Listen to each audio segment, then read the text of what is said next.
Hi there, this is the Module 3 intro video. So in this module, we're going to continue looking at the idea of data collection and how the process of how data is collected affects the conclusions that we're able to make.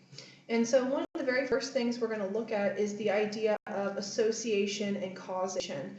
And so probably at some point in your academic career, you've heard the saying, association does not imply causation. And so we're going to dig really deep into this idea, and I think it's an important one because it goes against intuitively how we think as people.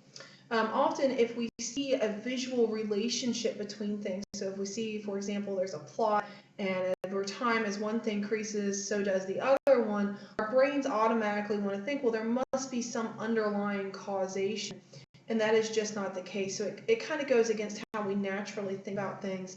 And so it's a really important topic to look at. Once we talk about the difference between association and causation, we're going to talk about, well, how can studies be designed so that we can actually prove or show causation between two different variables. And in doing that, one of the things we're going to talk about is what is called the placebo effect. And you're actually going to listen to a really interesting podcast about the placebo effect and see why it's important as anyone working in public health to at least have some understanding and knowledge of the placebo effect. The other thing is, so I've made the post, or part of the discussion post on Blackboard for you to help you all find group members. So if you haven't done that already and you're looking for group members to start thinking about your report drafts as well as your final draft, please use that discussion section to help you find group members.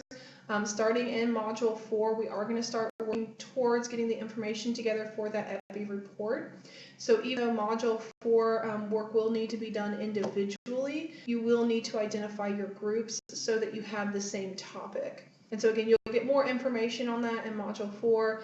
The goal for this week is to make sure you know who your group members are if you're working in a group. So as always, please ask any questions you have on the discussion board. I'm more than happy to help, and I hope you all have a wonderful week.